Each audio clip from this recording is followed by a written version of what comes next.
इस device topics in midst. वालेकुम अस्सलाम फरहाम। हाँ, मिड्स में तो है ना, चैप्टर नंबर 3 तो लेंगे, जितना कवर अप करेंगे उतना सब आएगा।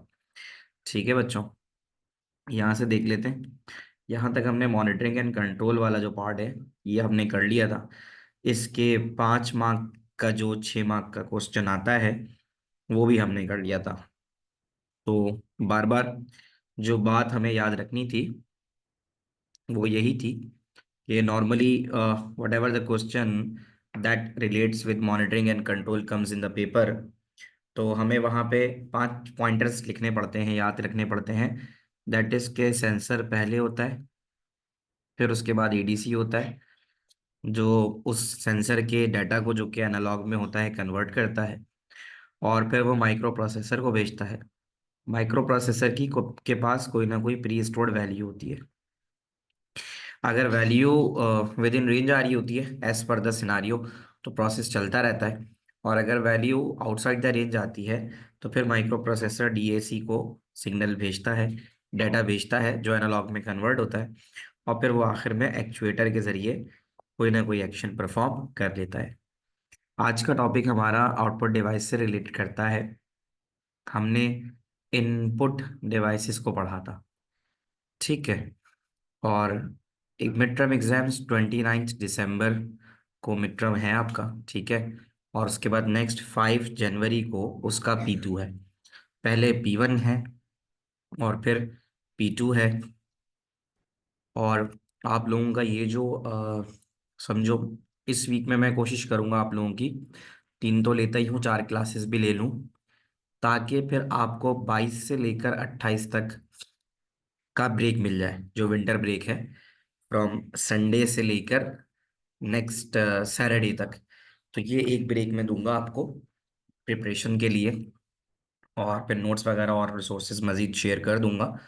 तो ये एक आपका ब्रेक रहेगा, ठीक है। सैटरडे तक 21 तक की क्लास रखूंगा मैं। 22 से लेकर 28 तक आप लोगों का ब्रेक रहेगा मेरी तरफ से। 29 को मैं पेपर कंडक्ट कर लूंगा, ठीक है। तो आओ बच्चों, शुरू करते हैं आउटपुट डिवाइस। फ्लो चार्ट अभी तो नहीं होगा। ये है कि अगर कोई पर्टिकुलर टॉपिक किसी को चाहिए और वो आ रहा हो, उसको पढ़ना हो, तो मुझे बता देना, तो मैं फिर शेयर कर दूंगा प्रीवियस रिकॉर्डिंग, ठीक है। वालेकुम अस्सलाम रायन। तो इन केस अगर आपको टॉपिक पढ़ना चाहते हो तो आप मुझे शेयर कर देना, मैं फिर आपसे वो टॉपिक शेयर कर दूंगा जो आप पढ़ना चाहते हो। वालेकुम अस्सलाम अली। हाँ, P2 और P1 की डेट मैं आप लोगों से ग्रुप पे शेयर कर देता हूँ, ठीक है, ताकि आप लोगों को याद रहे। I am writing it down in the group so that everyone can remember. P1 की डेट है, टाइमिंग्स जो हैं, संडे की जो टाइमिंग्स होंगी पेपर की वो होंगी, I think I for four vacation dates. Vacation dates तो आप लोगों की रहेंगी 22 से लेकर 28 तक, ठीक है। तो वो रहेगी, उसके बाद फिर आप लोगों का मिड आ जाएगा। बाकी P1 की डेट्स में डाल देता हूँ। P1 on 29 December at 4 PM PST, ठीक है। और P2 ऑन 5 जनवरी, जो है वो 5 जनवरी को होगा, वो जो नेक्स्ट संडे आ रहा है, ठीक है। और उसमें भी 4 PM PST होगा। यहाँ तक बात आ गई, ठीक है। अच्छा, अब जो मजीद सवाल हैं वो मुझे फिर आप व्हाट्सएप कर देना, मैं उसका जवाब दे दूंगा। अभी हम जरा टॉपिक की तरफ आते हैं। चैप्टर 3 पूरा कंप्लीट नहीं होगा, जितना होगा, बट आई थिंक 70% तक हो जाएगा, तो वो हम कर लेंगे। तो आई कैन सी कि मैं कितना आपको दे पाता हूँ और कितना करवा पाता हूँ। ये प्योरली डिपेंड करता है क्यूरीज के ऊपर। क्यूरीज ज़्यादा होती है तो थोड़ा सा स्लो डाउन हो जाता है पेस। तो ये कि हम 70% तक उसको कर लेंगे। चलें बच्चों, शुरू करते हैं। आज जो हम डिस्कस करने जा रहे हैं, आज हम पहले स्टार्ट करेंगे अबाउट द आउटपुट डिवाइसेस। सो अपनी अपनी अंडरस्टैंडिंग बताओ ज़रा डेफिनेशन को लेके, कि भाई आउटपुट डिवाइसेस को लेके आपकी अपनी अंडरस्टैंडिंग्स क्या है। How can you describe output device. क्या बता सकते हो कि भाई आउटपुट डिवाइस क्या होती है, और कितनी आपको याद है। होती कितनी है कितनी। A device that outputs the data, एक तो आ गई हमारे पास। उसके अलावा क्या बता सकते हो? बेसिकली इनपुट डाटा तो हम कहते हैं, output and input question is of how many marks, ये आ जाता है 4-5 मार्क का आ जाता है। ठीक है, देखो आपने इनपुट में तो लिखा था कि इनपुट वो होता है जिसमें आप डाटा इनपुट करते हो ना, बट आउटपुट क्या होता है? आउटपुट डिवाइस में ये होता है कि output device is a device that produces information, that produces information, data को लेती है। जो पहले आता है वो डाटा आता है, और जो प्रोड्यूस करती है वो इंफॉर्मेशन करती है। तो output devices produces information. Display the data अगर हम कहेंगे तो वो फिर ज़ाहिर स्क्रीन के ऊपर होगा, बट ये कि आउटपुट डिवाइस का काम ये होता है कि आपको इंफॉर्मेशन प्रोड्यूस करना। तो अब हमारे पास जो लिस्टेड आउटपुट डिवाइस हैं वो हमारे सिलेबस के अंदर हैं, डिफरेंट टाइप्स, लाइक हम यहाँ लिस्ट डाउन करते रहते हैं उसको। और let me right it. Number 1, जैसे एक आउटपुट डिवाइस आपके पास है एक्चुएटर, हमने लास्ट क्लास में भी बात की थी। ये कोई मोटर हो सकती है, कोई कन्वेयर बेल्ट हो सकता है, ये हमारे पास होता है एक्चुएटर। फिर इंक जेट प्रिंटर, फिर प्रिंटर की टाइप्स आ जाती हैं। इंक जेट प्रिंटर, ये हमारे पास एक आउटपुट डिवाइस है। इसका काम होता है कि हमें हार्ड कॉपी में प्रिंट देना। ठीक है, फिर एक आता है laser printer. Laser printer, inkjet printer working में थोड़े से डिफर करते हैं, हम उसकी डिफरेंसेस को भी देखेंगे। ठीक है, फिर हमारे पास आता है 3D प्रिंटर। ये 3 टाइप्स ऑफ डिवाइसेस हमारे पास प्रिंटिंग के लिए इस्तेमाल होती हैं। फिर हमारे पास 2 टाइप्स इस्तेमाल होंगी स्क्रीन्स की, जिसमें स्क्रीन में वैसे तो बहुत सारी होती हैं। सिलेबस में तुम्हारे पास LCD स्क्रीन है और LED स्क्रीन है, यानी ये अपनी वर्किंग में थोड़ी डिफरेंस रखती हैं। और फिर एक हमारे पास डिवाइस आती है प्रोजेक्टर। ठीक है, तो प्रिंटर, प्रोजेक्टर, प्लॉटर, स्पीकर, ये सब के सब हमारे पास आउटपुट डिवाइसेस में इंक्लूडेड हैं। और LCD प्रोजेक्टर भी होता है, और DLP प्रोजेक्टर होता है। यहाँ मुझे लिखना था DLP, so I will write DLP projector. तो ये आउटपुट डिवाइसेस हैं जो हमने ओवरऑल डिस्कस करनी है। 1, 2, 3, 4, 5, 6। ठीक है, तो ये हमारे सिलेबस का पार्ट है आउटपुट डिवाइसेस। तो अब हम पहली डिवाइस से शुरू करते हैं। Let me check is there any question. Output device is a hardware component that conveys information to the people. बिल्कुल सही कह रहे हो इस्माइल, वेरी गुड डेफिनेशन। कि आउटपुट डिवाइस एक हार्डवेयर होता है और जिसका काम ये होता है कि वो इंफॉर्मेशन को कन्वे करता है। दैट डिपेंड्स, कि जैसे अगर इनपुट आपने माइक्रोफोन से दिया है तो आउटपुट आपको स्पीकर पे मिलेगा। तो यहाँ पर, यहाँ लिखा हुआ भी है कि output device is a hardware. इसको चलो हम इस्माइल की डेफिनेशन का इस्तेमाल कर लेते हैं कि output device is a hardware. Output devices are the hardware that produces information, जिनका काम होता है इंफॉर्मेशन प्रोड्यूस कर देना। और वो इंफॉर्मेशन लेते वो इनपुट डिवाइसेस से ही हैं, दैट प्रोड्यूसेस इंफॉर्मेशन। तो पहले वो डाटा की फॉर्म में होती हैं और फिर बाद में जब वो कन्वर्ट होती हैं तो वो कन्वर्ट होके इंफॉर्मेशन बन जाती हैं। बच्चों यहाँ तक सारी बातें आप लोगों को क्लियर है? तो अब यहाँ पे जो हमने नेक्स्ट चीज़ें देखनी है और जो करनी है, तो पहले मैं वो आपको 1 बाय 1 सारी चीज़ें डिस्प्ले करा देता हूँ। You all know everything about the devices, but ये है कि हम कुछ डिवाइसेस को पहले देख लेते हैं ताकि हमारी और बेहतर अंडरस्टैंडिंग हो कि भाई सर जो है वो किन किन डिवाइसेस की बात कर रहे हैं। Like every device has its own function and has its different functionality. तो आप अगर यहाँ देखो तो ये आपको नज़र आएगा, ये मैंने पहले भी दिखाया था कि एक्चुएटर कोई भी मोटर हो सकती है। ठीक है, like it could be in the form of motor. ये जितना भी आपको नज़र आ रहा है ये सब एक्चुएटर की एग्जाम्पल है। और हमने पढ़ा भी था कि एक्चुएटर का काम होता है कि वो इलेक्ट्रिकल सिग्नल्स को मैकेनिकल मूवमेंट में बदल देता है।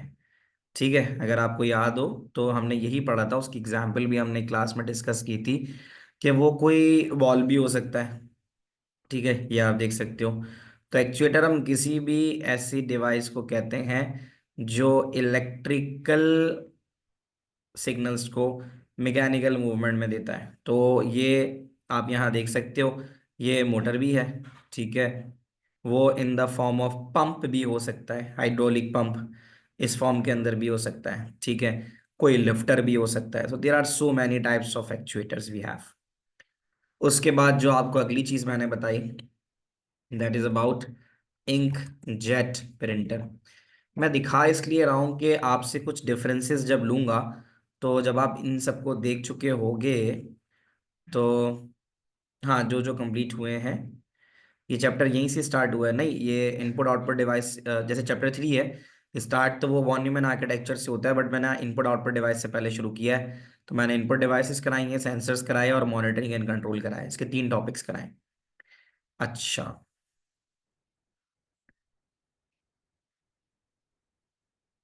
इसके बाद नेक्स्ट है, एक चीज और देख लेते हैं।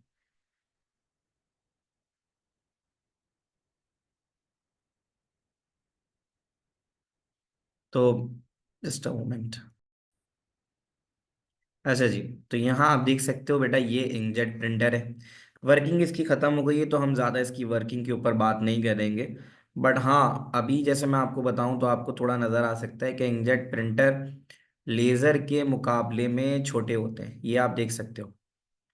फिर आप अगर इनकी तस्वीरों पे गौर करोगे तो आपको पता चलेगा कि ये ज़रा कलरफुल प्रिंटिंग के लिए ज़्यादा बेहतर इस्तेमाल होता है, कलरफुल प्रिंटिंग के लिए। ठीक है, ऑन दी अदर साइड जब मैं आपसे बात करूंगा about the laser printer,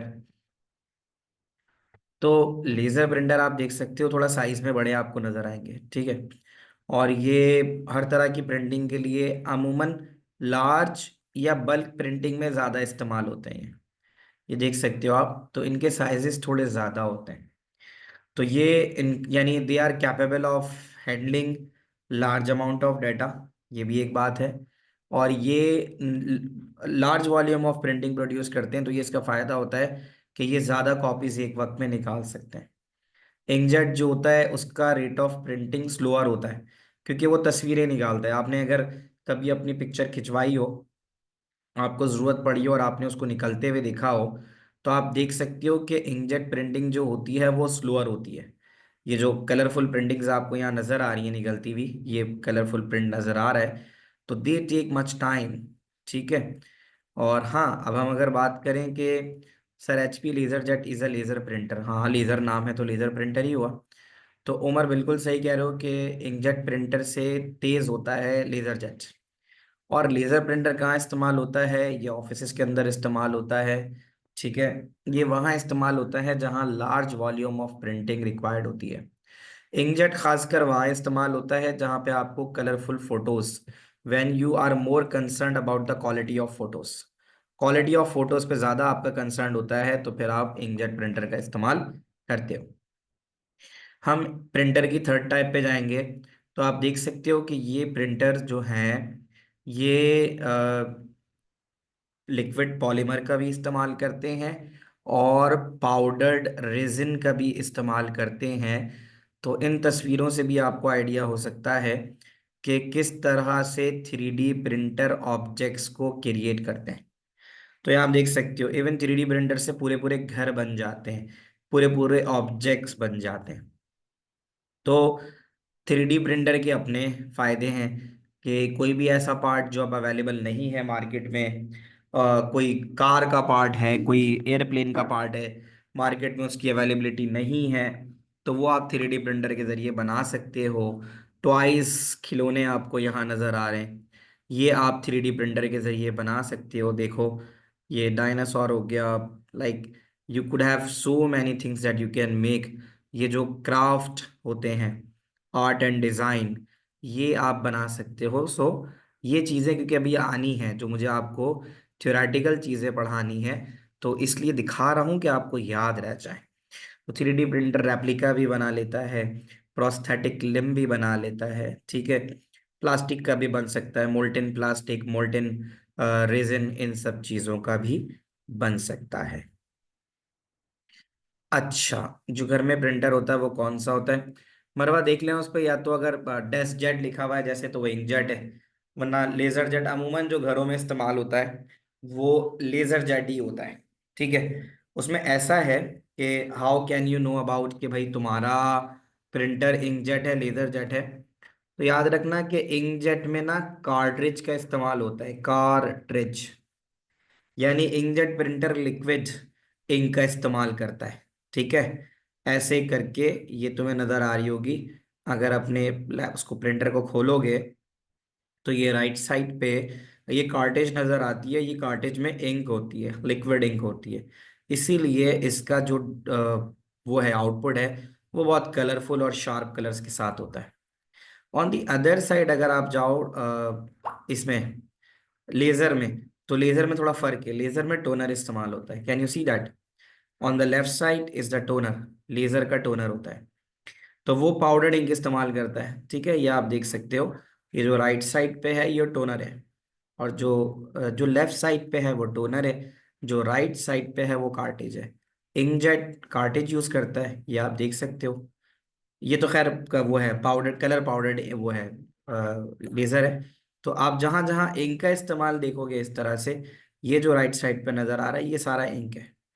on the other side अगर आप बात करते हो जैसे टोनर लिख, अब उसका लिखोगे, इंकजेट की तो कार्टेज आ गई, और लेजर का होता है वो टोनर होता है। लेजर प्रिंटर, लेजर प्रिंटर का टोनर होता है। तो वो टोनर जो है फिर आप देख सकते हो वो इस तरह से ये कलर में भी होता है और ब्लैक एंड व्हाइट में भी होता है। तो ये एग्जैक्टली इसका टोनर होता है। तो ये बात भी मैंने आपको बता दी। ठीक है। पास पेपर प्रिंट करने के लिए लाइक लेजर जेट, हाँ, क्योंकि लेजर की जो प्रिंटिंग कॉस्ट होती है वो कम होती है। अच्छा, उसके बाद एक्चुएटर हो गया। फिर आपके पास जो नेक्स्ट आएगा वो आएगा प्रोजेक्टर। तो प्रोजेक्टर भी दो तरह के होते हैं, ये आप देख सकते हो। तो इसमें एलसीडी और डीएलपी आपके पास है प्रोजेक्टर ना। तो एलसीडी प्रोजेक्टर जो होता है वो ओल्ड टेक्नोलॉजी है, पुराने होते हैं, भारी होते हैं। ये एलसीडी प्रोजेक्टर्स थे। ये स्ट्रॉन्ग सनलाइट में बहुत अच्छा वो नहीं देते रिजल्ट। हाँ, जब आप डीएलपी की बात करते हो, जो हम पढ़ेंगे डीएलपी, तो डीएलपी वो प्रोजेक्टर होता है जो बहुत अच्छे, यानी डिम उसमें स्ट्रॉन्ग सनलाइट में भी बहुत अच्छा रिजल्ट प्रोड्यूस करता है। So these are the new types of printers, projectors that are DLP. The quality of inkjet is better better than laser, बिल्कुल सही है। विच इज चीपर, अभी हम ये बात करते हैं। खरीदने के लिए इंकजेट सस्ता है लेकिन इसकी मेंटेनेंस कॉस्ट हाई है, क्योंकि ये तुम्हें रोजाना प्रिंट निकालना पड़ेगा वरना इसकी इंक सूख जाएगी। तो याद रखो, इंकजेट खरीदने में सस्ता है लेकिन उसकी जो वो कॉस्ट है, कौन क्या कहलाती है, मेंटेनेंस कॉस्ट, वो उसकी महंगी है। क्योंकि आपको अगर आप डेली प्रिंट नहीं निकालोगे तो आपकी इंक कार्टेज सूख जाएगी। लेजर जेट जो होता है वो पाउडर इस्तेमाल करता है, वो सूखता नहीं है। तो वो खरीदने में तो महंगा है, बट उसकी मेंटेनेंस कॉस्ट जो है वो कम है। तो अब हम एलसीडी स्क्रीन भी पढ़ेंगे आउटपुट डिवाइस में। तो एलसीडी और एलईडी के अंदर जब हम डिफरेंस देखेंगे तो that difference is purely of the result.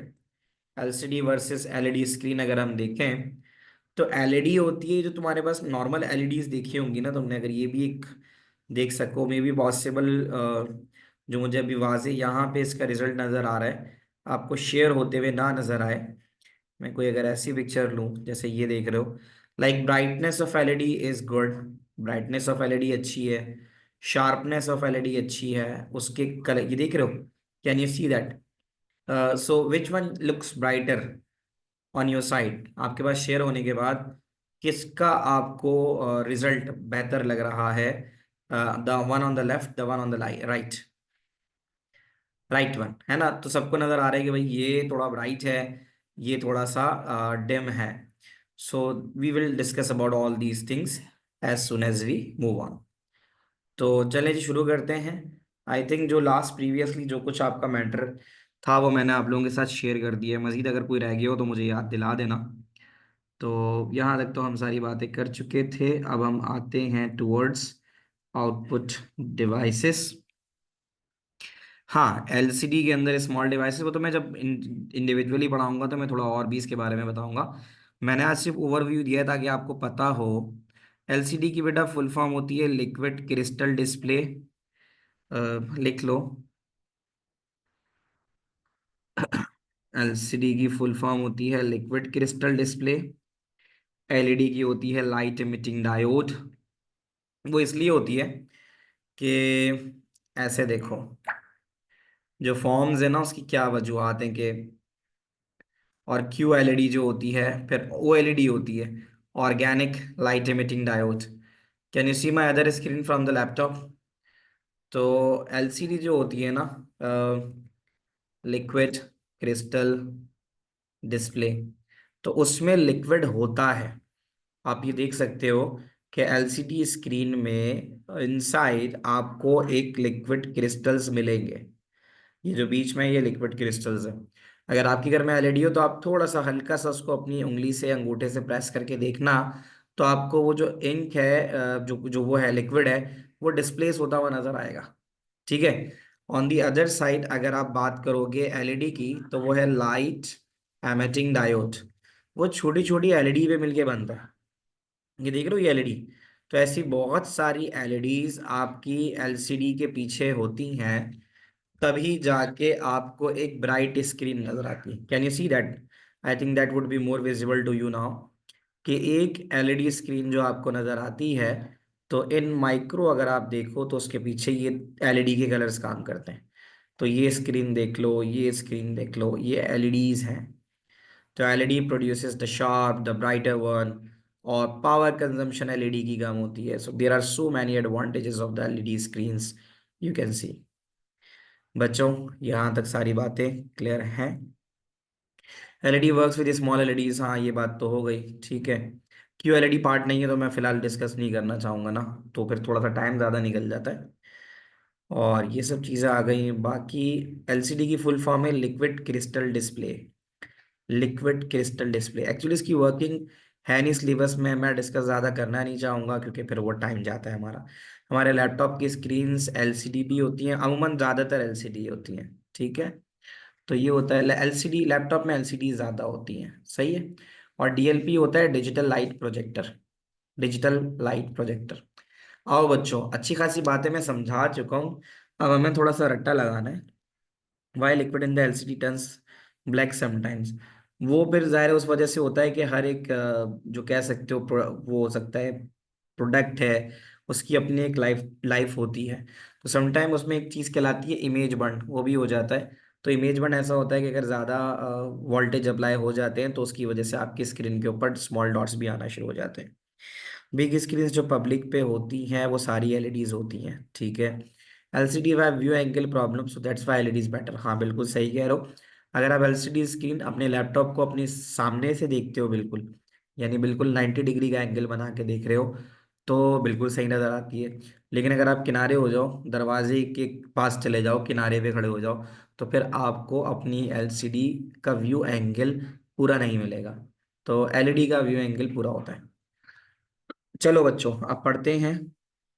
और अब्दुल वहाब ये इंडिविजुअली पूछ लेना, पता है ये भी सिलेबस में नहीं है ना, तो मैं अभी इंडिविजुअली अगर ऐसी चीज़ों का जवाब देते जाऊंगा थोड़ा टाइम लगेगा।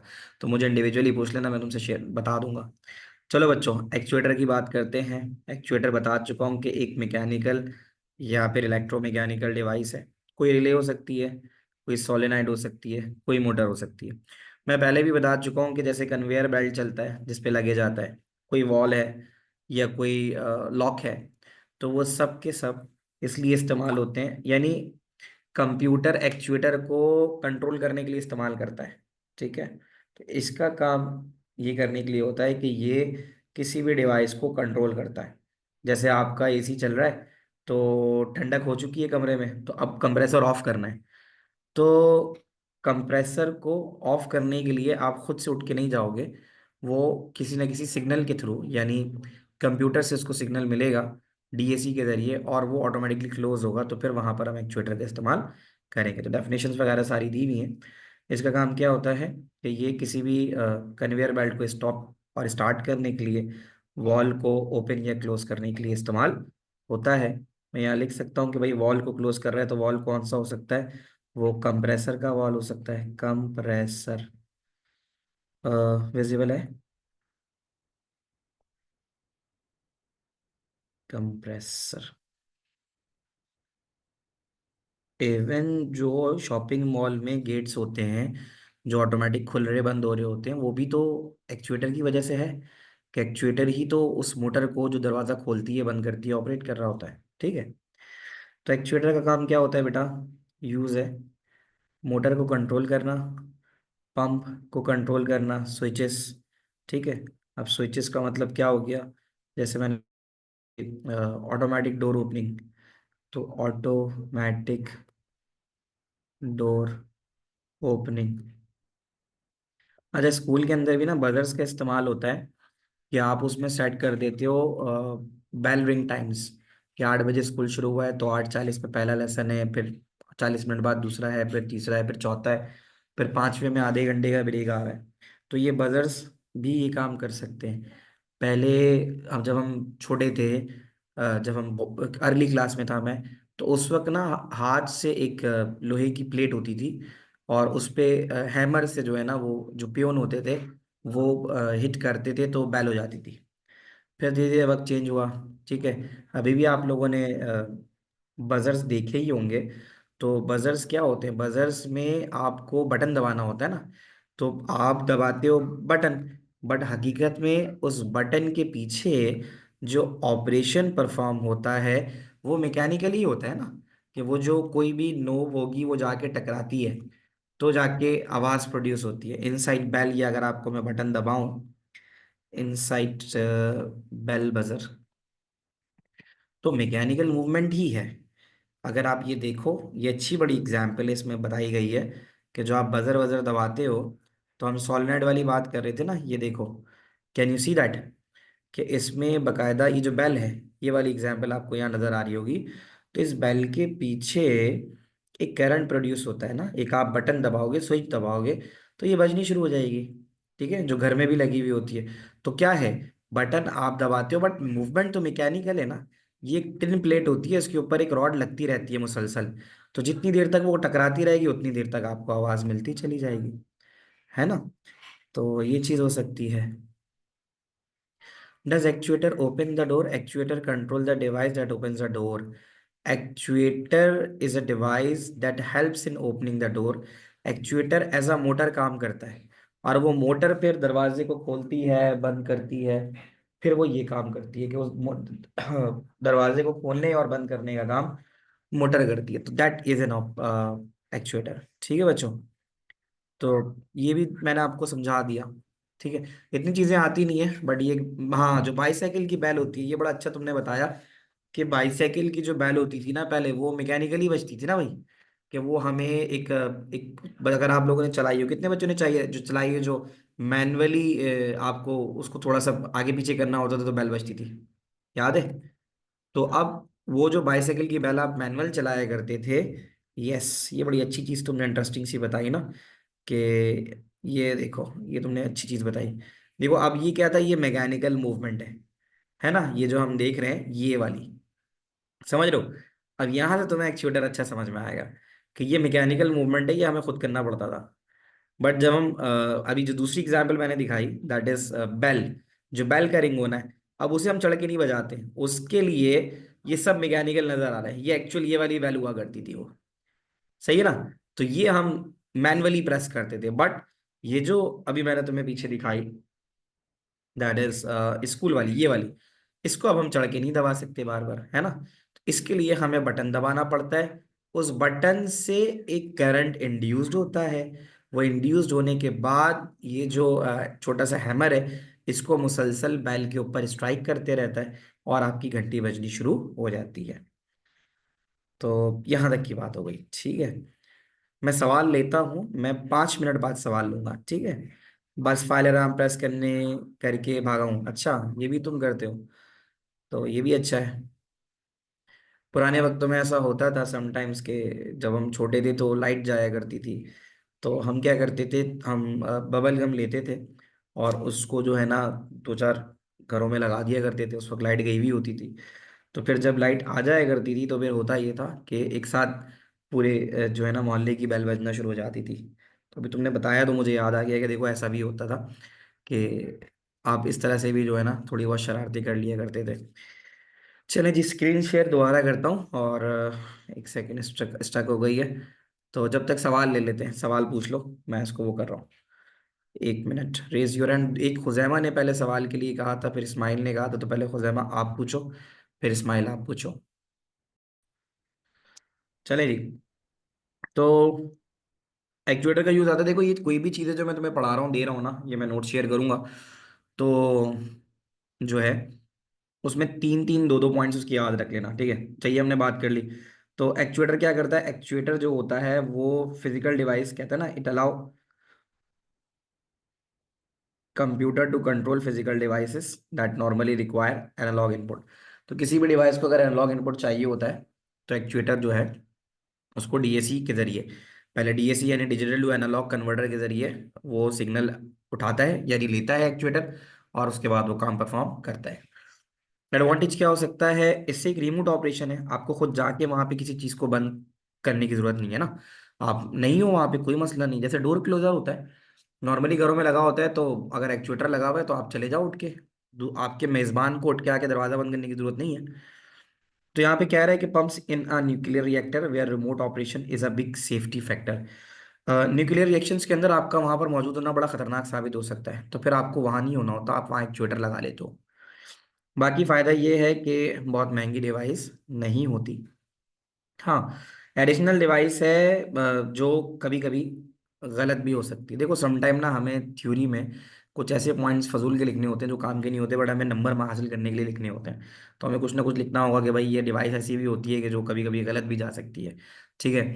तो अब ये कहता है कि they are usually analog device, तो कंप्यूटर सिग्नल को एडीसी में कन्वर्ट करने की ज़रूरत पड़ती है, तो इसलिए इसको एडीसी की रिक्वायरमेंट रहती है। अमूमन है तो फायदे की चीज़, बट सवाल आया तो हम 2 मार्क्स इसके लिख सकते हैं कि एक एडिशनल डिवाइस है और वो सिस्टम में यूज़ होके कुछ गलत आउटपुट्स भी दे सकती है। और उसके बाद जो है, जैसे एग्जांपल ही ले लूँगे, ये बजर ही बात कर रहे थे हम, स्कूल में बजर है, अगर ख़राब हो गया, लेट सपोज फॉर एग्जांपल, हो जाता है, मशीनें मेल फंक्शन कर जाती है, तो फिर अचानक से किसी भी सर्टेन टाइम पे बेल बजना शुरू हो जाए, तो ये इसका डिसएडवांटेज हो सकता है। और क्योंकि ये ऐसी डिवाइस है जिसको एनालॉग डिवाइस है, मतलब उससे तो चलती नहीं है 0 1 से, तो फिर इसलिए आपको यहाँ पे डीएसी की ज़रूरत पड़ती है ताकि डाटा कन्वर्ट हो सके एनालॉग में। तो ये एक एडिशनल उसकी समझ लो कि एक वो हो जाती है कि आपको डीएसी की ज़रूरत पड़ती है। फिर हम आ जाते हैं इंकजेट प्रिंटर पे। तो अब inkjet printer good quality hard copies provide करता है आपको, ठीक है। तो एक बात ये हमने देखी थी ना कि इंकजेट में ना लार्ज बफर मेमोरीज नहीं होती, यानी इसमें अगर आप प्रिंट ज़्यादा भेजना चाहो ना तो वो नहीं भेज सकते एक वक्त में। तो इसका इस्तेमाल कहाँ होता है, जहां आपको low volume of printing required है, बहुत ज़्यादा बल्क में आपको आउटपुट नहीं चाहिए। अगर आपको हाई प्रिंटिंग क्वालिटी चाहिए किसी सिंगल पेज की, किसी तस्वीर की, तो फिर आप इसका इस्तेमाल करते हो। तो लिखा हुआ भी है कि they are very good at producing quality printouts, और they are used in industries to produce prototypes. Prototype हम किसी भी मॉडल को कह सकते हैं, जैसे नक्शे निकालना, बिल्डिंग बनाई उसका नक्शा निकालना, कोई कोई ऑब्जेक्ट बनाया उसका नक्शा निकालना। तो हाई क्वालिटी प्रिंट आउट्स के लिए आप इंकजेट प्रिंटर का इस्तेमाल कर सकते हो। बाकी फायदा क्या है कि आउटपुट इसका बड़ा हाई क्वालिटी आता है, और ख़रीदने में तो सस्ता है, जो मैंने बात बताई, ख़रीदने में सस्ता है, और है भी ज़रा कम वेट का, है ना। तो इसकी फिजिकल जो वो है, कह सकते हो स्ट्रक्चर है, वो बड़ा हल्के वजन का भी है और हल्की जगह भी लेता है। हाँ, एक चीज़ है कि लेज़र प्रिंटर जो पाउडर इस्तेमाल करता है ना, वो आपकी सेहत के लिए सही नहीं होता लेज़र प्रिंटर का। तो अमूमन अगर किसी को उस पाउडर से, can you send all notes which you are teaching now, मैंने भेज दिए हैं बेटा, नोट्स तो ड्राइव पे भी मौजूद हैं, और जहाँ तक क्लास क्लास में पढ़ा दिए वो भी भेज दिए हैं, और ये वाला भी भेज दूंगा आज, ठीक है। तो इसमें एक चीज़ होती है कि जो आपका वो है ना लेज़र, वो ओजोन गैस प्रोड्यूस करता है, वो हार्मफुल है। तो अगर आप किसी ऐसे रूम में हो जहाँ अच्छी वेंटिलेशन नहीं है और आप धड़ाधड़ लेजर प्रिंटर का इस्तेमाल कर रहे हो, तो वो जब आप सांस लोगे और वो फिर आपकी सांस में वो कार्बन जाएगा ना उसका, लेजर प्रिंटर के जो पाउडर का, वो आपके लिए बड़ा खतरनाक होता है। तो वो यही बात कह रहा है कि इंकजेट ऐसा नहीं करता, ठीक है ना। तो ये काम नहीं करता। तीन तीन पॉइंट्स कर लो, तीन तीन पॉइंट्स आपको याद होने चाहिए। नुकसान क्या है जनाब? स्लो रेट ऑफ प्रिंटिंग है, आप खड़े हुए हैं, प्रिंट हो रहा है, तो it takes time. Large printing jobs को परफॉर्म नहीं कर सकता। अगर आपने पेपर निकालते ही साथ अपने हाथों में थाम लिया तो इंक फैल सकती है क्योंकि वो लिक्विड होता है। और can be expensive if used a lot, yes. अगर आप ज़्यादा इस्तेमाल करते हो तो भी एक्सपेंसिव है। या फिर ये लिख सकते हो कि maintenance cost is high. Maintenance cost is high, क्योंकि फिर आपको होता है ना कि इंकजेट प्रिंटर ना मेरे पास था, मैंने शायद 5-6 हज़ार का लिया था बहुत पहले जब लिया था। तो जब मैं उसकी कार्ट्रिज डलवाने गया तो मुझे पता चला कि इंकजेट प्रिंटर की कॉस्ट थी 5 हज़ार और उसकी एक कार्ट्रिज की कॉस्ट थी 1800। तो अगर मैं ब्लैक चेंज कराऊंगा तो 1800, और उसमें कलर लगती है रेड ग्रीन ब्लू, तो फिर चारों लगाऊंगा तो 18 18 36 और 7200 ऐसे कुछ था। तो ये भी है कि इंकजेट प्रिंटर लाइक जब आप ले लेते हो तो वो इतना महंगा नहीं होता। जैसे आप लोगों ने शायद सुना भी होगा कि भाई जो लोग सैमसंग फोन यूज़ करते हैं, तो अगर किसी ने किट शिट ली हुई है सैमसंग की, तो कुछ समटाइम 50 हज़ार का, 60 हज़ार का, 70 हज़ार का मोबाइल होगा। बट आपने सुना होगा समटाइम अगर किसी का पैनल डैमेज हो जाता है, स्क्रीन का पैनल डैमेज हो जाता है, तो आप जाके देखोगे तो 40 हज़ार रुपये का, 30 हज़ार रुपये का जो है पैनल आता है। तो आप कहते हो यार इससे अच्छा तो मैं डायरेक्ट नया फ़ोन ले लूँ, है ना। Samsung panel is expensive. तो उसी की एग्जाम्पल है कि कुछ चीज़ें ऐसी होती हैं कि जो खरीदने में तो सस्ती होती हैं, but when you go to the repair for this, तो फिर वहाँ मसाइल आते हैं। बेटा इंकजेट समझ में आ गया? ठीक है, तो ये हो गया। अच्छा, लेज़र में आ जाते हैं। लेज़र अच्छा है भाई, लेज़र हाई क्वालिटी प्रोड्यूस करता है आउटपुट। इसकी रेट पर पेज जो है वो बहुत तेज़ है। लार्ज नंबर ऑफ पेजेस बआसानी तेज़ी के साथ प्रिंट करता है। इसका बफर भी तेज़ होता है। बफर से मुराद ये होता है कि जब आप अपने कंप्यूटर से प्रिंटर को डाटा भेजते हो, तो प्रिंटर का एक बफर होता है जो थोड़ी देर के लिए, अभी अभी तुम्हारे फ़ोन का पैनल ख़राब हो गया, चलो होता रहता है लाइफ में। तो कह रहा है कि rely on large buffer memories. Large buffer memory का मतलब है कि एक साथ 500 पेजेस का प्रिंट भेज दिया आपने, तो ये सुकून से उसको धीरे धीरे प्रिंट करवाता रहेगा। बेटर जो होता है बेटा लेजर, देखो बेटर होता है एप्लीकेशन पे। अब तुम्हारी अगर उसकी दुकान है ना, किसकी दुकान, फोटो स्टूडियो है अगर तुम्हारा, तो फोटो स्टूडियो में तुम्हें लोगों की तस्वीरें खींच के उनको देनी है, एल्बम्स बना के देने हैं ना, तो फिर तुम्हें इंकजेट की जरूरत होगी क्योंकि तुम्हें बड़ी अच्छी खूबसूरत तस्वीरें निकाल के देनी है उनको। तो मेरे पास रेडमी है बेटा, तो ये है। तो which is better for home use, तो फिर तो सीधा सीधा लेजर जेट है। घर के लिए तो लेजर जेट है, ठीक है। I make use of laser jet at my home. तो लार्ज बफर मेमोरीज होती हैं, ठीक है। और यूज क्या होता है इसका, ये वहाँ इस्तेमाल होता है। अच्छा, they are use where low noise is required, ठीक है, तो ज़्यादा शोर भी नहीं करता। और high quality high volume printing जो है उसके लिए लेज़र जो है वो ज़्यादा बेहतर ऑप्शन है। एडवांटेज क्या है? तेज प्रिंट करेगा, यानी इतना तेज करता है, आई थिंक ये पर मिनट के ऊपर 60-60 या, और जो बड़े वाले अच्छे और लेज़र प्रिंटर्स हैं ना, तो पर मिनट में 100 कॉपीज भी निकाल लेते हैं ये, इतना तेज निकलते हैं ये, ठीक है ना। तो ये भी है इनका। तो जितनी भी बल्क प्रिंटिंग है ना, जैसे स्कूल में बच्चे हैं, 1000 बच्चे, उनके पेपर निकालने, सियाही जैसे आप लोगों के पेपर्स निकालता होगा हार्ड कॉपी में, ये सब के सब लेज़र इस्तेमाल करते हैं। तो लार्ज प्रिंटिंग जॉब्स परफॉर्म कर सकते हैं। क्वालिटी कंसिस्टेंट है, ऐसा नहीं है कि कुछ अच्छे निकल रहे कुछ नहीं निकल रहे। इंकजेट में हो सकता है अगर शुरू शुरू में कार्टेज भरी हुई है, नहीं है, तो बड़े अच्छे प्रिंट्स आ रहे हैं, धीरे धीरे वक्त के साथ आपके प्रिंट्स स्लो डाउन हो जाते हैं। इसमें ऐसा नहीं है। और सर कौन से नोट है आपके पास? रेडमी नोट 12 है। अच्छा, toner cartridge last for a long time, चलती है। मतलब एक बार अगर आपने रिफिल करवा ली उसको, तो जैसे न्यू अगर आप लोगे, ये वेरी करता है मॉडल कौन सा है। लाइक मेरे पास जो है, अगर मैं उसको रिफिल करा लूँ तो मैं 2000 पेजेस जो है 2000 पेजेस निकाल सकता हूँ। Sir why my mic was muted, मैंने तो नहीं बेटा, मैंने तो नहीं किया हुआ, खुद से होगा अगर होगा तो। ये हो जाएगा, ये वाली बातें हो गई, ठीक है। नुकसान पे आ जाते हैं। Laser printer only rely fast as several copies are being made. और कलर लेजर प्रिंटर्स जो हैं, 1 मिनट रुको। तो colour laser printers tend to be expensive to run, ये वाली बात मैं कर चुका हूँ कि ज़ाहिर है खरीदोगे तो फिर थोड़ा सा इस पे कॉस्टिंग भी लगेगी। और ये जो बात अभी हमने की थी ना कि जैसे इंकजेट का फायदा था कि उसमें ओजोन प्रोड्यूस नहीं होता, लेजर में ओजोन प्रोड्यूस होता है। और वो फिर जो है it's a volatile organic compound because of their method of printing and type of toner. तो फिर ये आपके लिए हेल्थ हैजर्ड हो सकते हैं अगर आप अच्छी वेंटिलेशन में काम नहीं कर रहे। रेडमी नोट बेटा, रेडमी नोट। अच्छा। अच्छा। ठीक है। ऐसा है, जो नमाज के लिए बच्चा जाना चाह रहे हैं ना वो चले जाओ। रिकॉर्डिंग अपलोड कर लूंगा तो लास्ट के 5 मिनट देख लेना, ठीक है? तो मैं पहले भी कहता हूँ कि नमाज पहले ज़रूरी है, नमाज ज़रूर पढ़ा करो, नमाज को क्लास के लिए वो नहीं किया करो। अच्छा जी, किसी का माइक ऑन रह गया है भाई, कौन है ये? मरवा, माइक ऑन है बेटा आपका, चेक करो। अच्छा। तो जो नमाज के लिए जाना चाहे वो बिल्कुल जा सकता है। तो उसके बाद फिर ये किया करो कि लास्ट के 10 मिनट्स, 5 मिनट जो भी रह जाते हैं, खैर मुझे बस आपको यही कराना है, 3D प्रिंटर ही कराना रह गया था, वो करवा देता हूँ। तो बल्कि या तो 3D प्रिंटर नेक्स्ट क्लास में कर लेते हैं, फिर वो जल्दी जल्दी कराने में मज़ा नहीं आएगा। तो हम इसको नेक्स्ट क्लास से शुरू कर लेंगे, तो हम इसको यहीं तक रोकते हैं। और नेक्स्ट क्लास के अंदर 3D प्रिंटर, स्क्रीन और वो जो है, मुझे बताओ कल की अवेलेबिलिटी क्या है तुम लोगों की? कल एक क्लास रख लेते हैं क्योंकि हमें एक्स्ट्रा क्लासेस डालनी है। तो कल की अवेलेबिलिटी बताओ तुम लोगों की, कोई CIT से रिलेटेड क्लासेस हैं कल? 5 से 7 के दरमियान, 8 के दरमियान, ऐसी बताओ। कल कोई क्लास नहीं है, कल 5 से 6।